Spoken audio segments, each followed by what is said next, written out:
I love you. Yesterday you had said something about your inner being, and wouldn't it be nice to know everything it was telling you? Well, everything that it's telling you now. Not everything it knows forever and ever. That would be overwhelming. But everything that it's thinking about what you're focused upon now. In that moment. Yeah.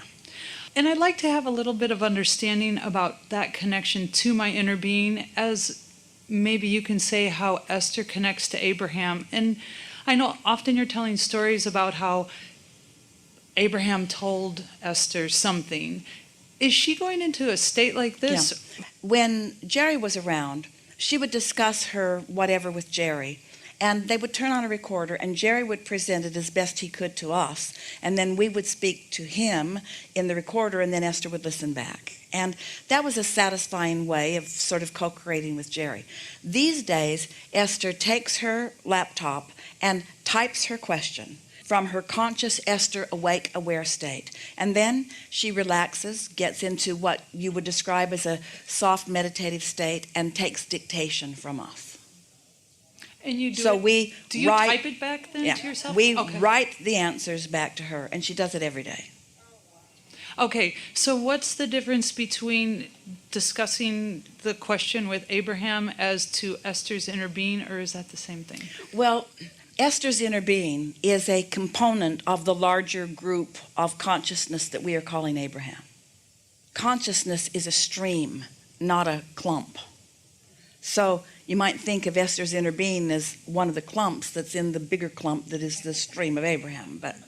And I do understand that because I've asked this question in a different way before I am ready now in this moment to go to that level where you say you know, I know I create my own reality, I can be, do, or have whatever I want, where you're saying you can connect to those who create worlds, those people who have come before, all, Abraham, Esther. You don't have to make a pronouncement and say, I am now ready, and then wait for it to descend on you.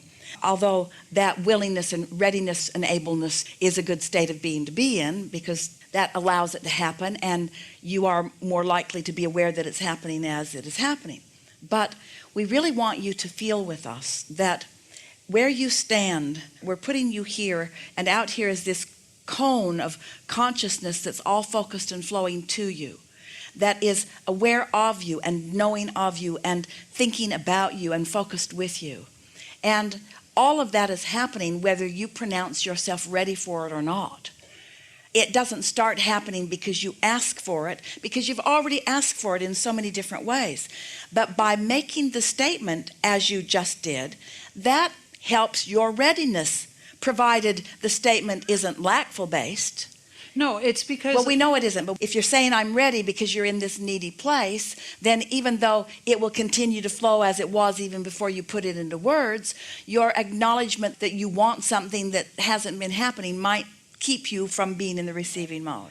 The last conversation we had was about focus, and you made a huge distinction for me because you always say, oh, it just takes focus. And I used to think it was focus on what I'm wanting, but you're saying, no, focus on your alignment and focus on your feeling and focus on being aware of your emotion. I'm like, focus on your connection.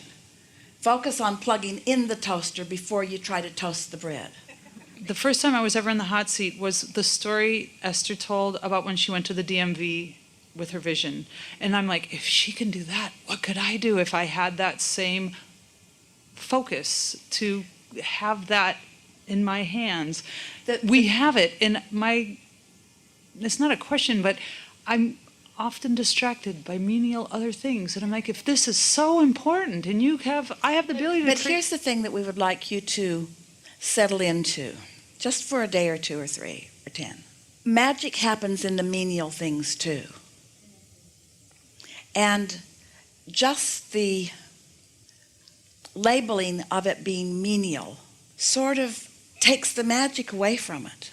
And so if you just acknowledge that Source is involved with you in everything. In the early days when Jerry and Esther were consciously aware that we were flowing to and through Esther, we encouraged them to utilize us in any way they could think of.